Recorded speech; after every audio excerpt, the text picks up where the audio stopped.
Hello guys, and welcome to lesson 1 of this series, building secure, scalable, fault-tolerant and low-latency APIs with Java and Spring Boot.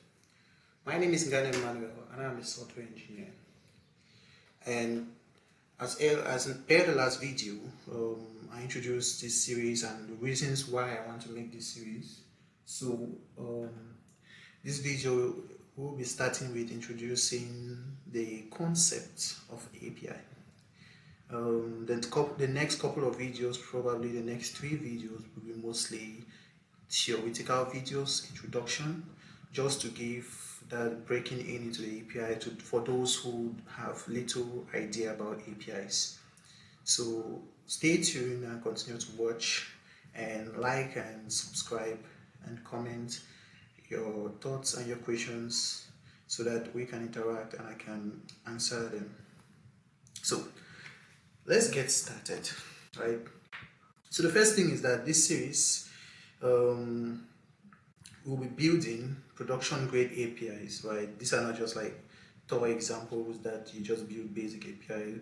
By the end of the series completely, you should be able to have an understanding on what a production grade API looks like and the kind of things in the aspect of security, scalability, fault tolerance, and latency that you need to take into consideration when building an API. Okay, so every topic, right, we are going to cover theory first. We are going to then move on to practical implementation, and then we try, for example, in the security section, we're going to try vulnerabilities. We're going to simulate attacks for situations where it's cheaper and easy to simulate, and then we're going to implement the fixes, and then we try the attack for you to understand how the fix, prevents the fault that we explained, right? So again, it's going to go theory, practical implementation, and then reassessment of the vulnerability, right? So the course is structured. We're going to start by talking about API fundamentals in this course, in this particular video, and then we're going to move to API fundamentals will cover, I think, the first 3 videos, right? And then we're going to go to designing a basic API, and then we're going to now move into sections, which are securing APIs. So we're going to look at various security models, various security vulnerabilities, and how to fix them. We're going to look at fault tolerance and resilience and how to tackle that, what to consider when designing for fault tolerancy. We're going to touch a bit of the CAP theory, right, in all of this. So that is consistency, availability, and partition tolerance. So we're also going to be talking about performance and low latency. So we're also going to see what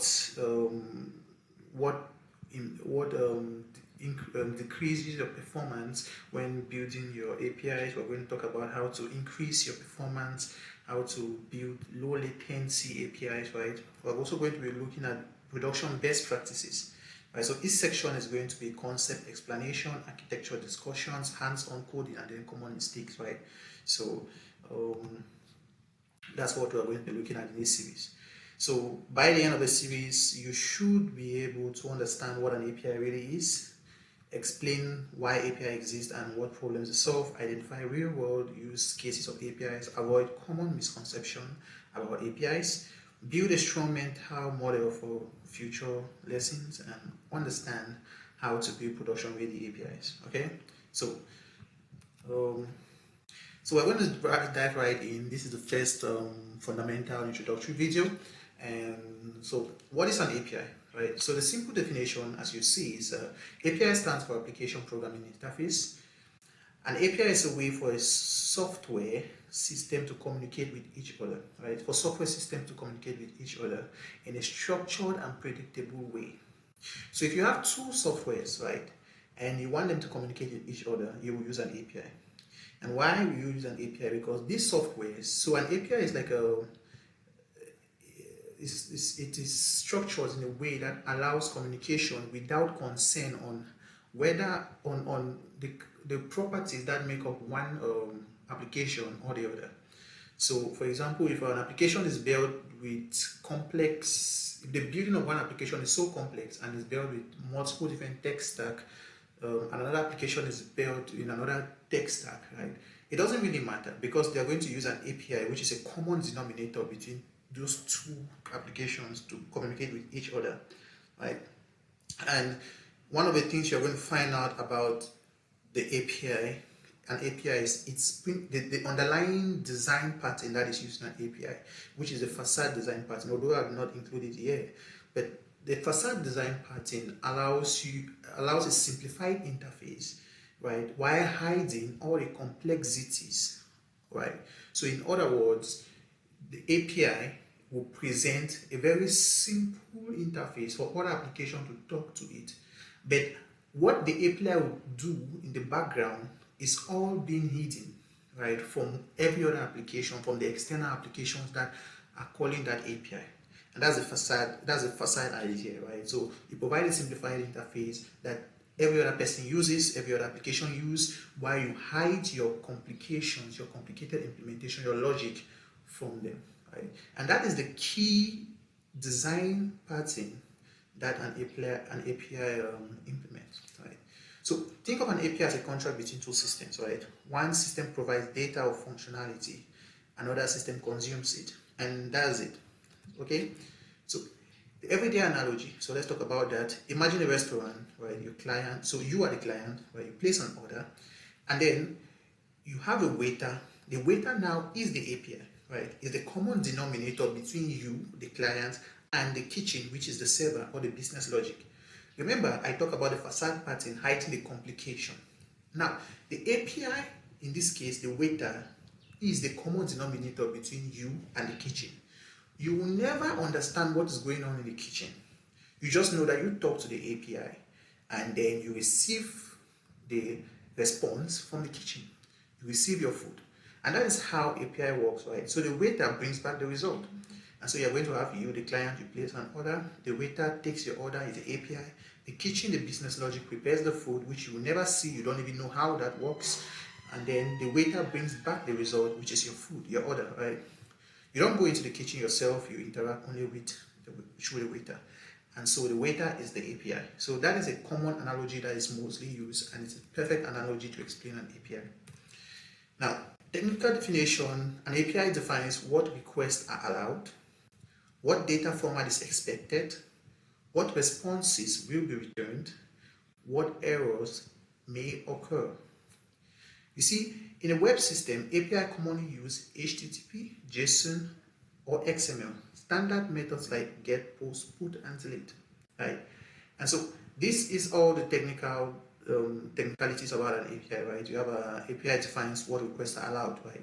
Which we are going to see, what data format, which we are going to see in data validation, what responses, which we are going to see, which is going to include part of the response code, and what errors may occur, which we are going to see when we're handling errors, right? And all of this makes up the technical definition of an API, right? And then, of course, you're going to use API commonly used like JSON, HTTP, or XML, right? And most of the most popular methods in an API are going to get this, the get, the post, the put, and the delete. Okay. We also have the patch, but of course you will see that there. Now, what an API is not, because we have common misconception of an API. When you talk about API, people always think that it's just a database where you want to get data. Okay, so an API is not just a database. People also think that when you talk about an API, it's a website sitting somewhere that you make a request to. Okay, so for example, when you are looking at documentations and then you copy some code and you paste it, people think you're making a request to that website. No, okay, an API is not just a website. Okay, now the documentation of that API could be hosted and publicly available on a website, but the API itself is not a website. Okay, it's just a single endpoint. Now, this is a very big misconception where people make. People always think that, for example, you have an endpoint like get orders, that's an API. No, an API, that's part of an API. It's called an API endpoint. However, an API is not just an endpoint. It can be made up of, it's made up of the business logic, the database layer, the service layer, and the controller layer, which we're going to see in upcoming videos, right? An API is a communication layer and contract between the systems, and that's what an API is, as what I've explained thus far. Right. So why do API exist? The core problem. You see, modern software is not a single application, right? We have mobile applications, we have web applications, we have microservices, we have so many different variations on how we build applications these days. And all of these systems have to talk to each other, and they don't just have to talk to each other, they have to talk to each other reliably. Okay? You see, without an API, systems would be tightly coupled as they used to be. Every change would break multiple applications. That's what used to happen. No standard way to communicate. There were a lot of problems. For example, company A wants to work with company B, and they have different applications that could work together, but they need to communicate with each other. Those applications, they are built on different stack. They use different things in their implementation. It becomes a problem for them to find a common ground to communicate with each other and work together, even at the company level. Okay, and so because of this, you see that there is a lot of friction, and it hinders collaboration very much.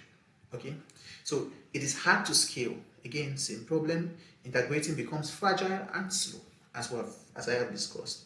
Now, with an API, right, you can have clear communication contracts. Okay, you know exactly how to communicate with application A and application B.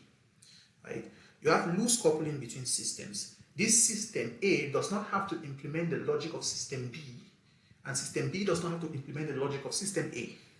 You don't have to implement you don't have to implement like logic everywhere just to communicate.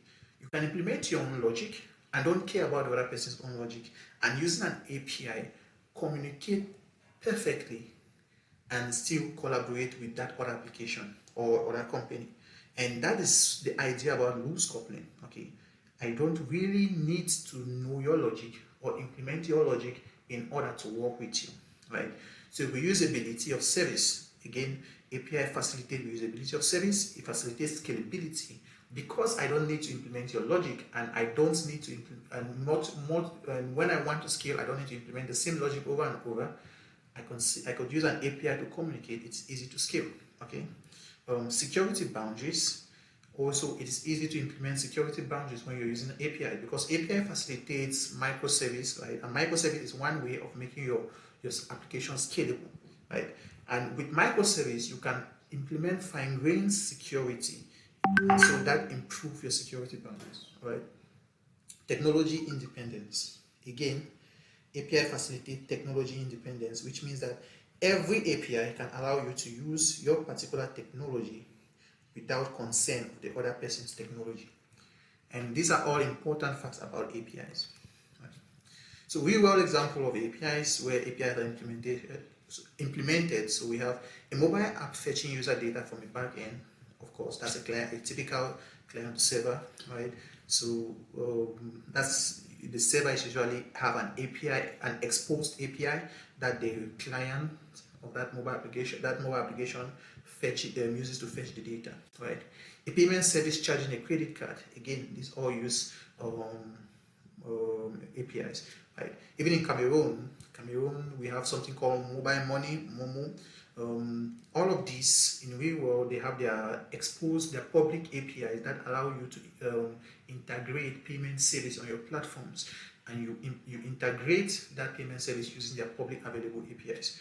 A weather application pulling forecast data. Again, same thing. We have all built at some point weather applications. If you're a tech guy, even if you're new, you have heard about it, you have seen it, you have built it. You integrate APIs from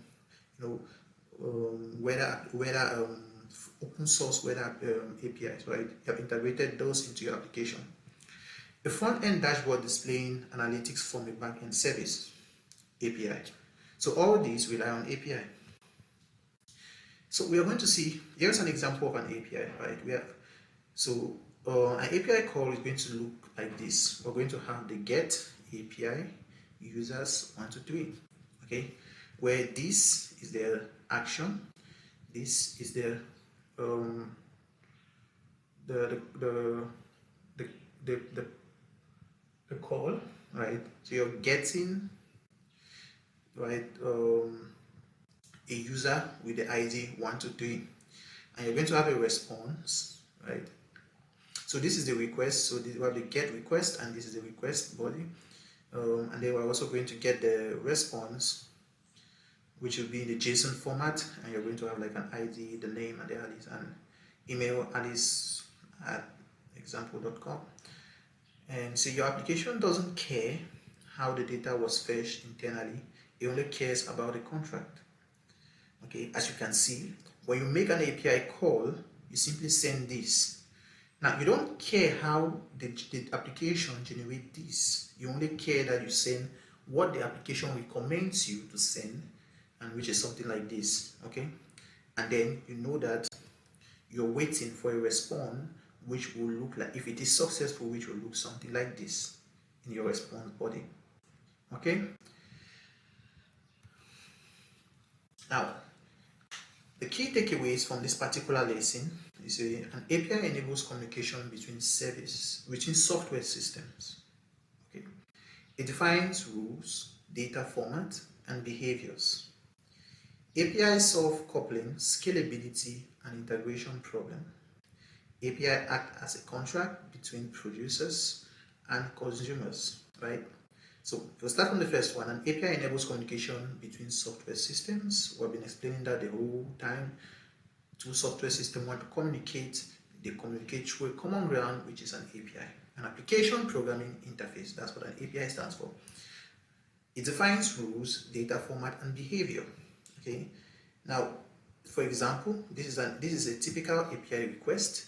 In the API, when building the API itself, it's going to define an endpoint with a get endpoint, which means that in order to be able to get a response to do this, you should be setting a get endpoint, which is part of the rule, and you should also be able to send the resource ID, which is the user ID in this case, to be able to get that particular user's information. Okay. So it defines data format, and it also defines the response data format. As you can see, the response for this API, as you can see, this API response has the data format of ID, name, and email. That's all defined in an API, okay? And it also defines behavior. APIs solve coupling, scalability, and integration, which I've earlier explained.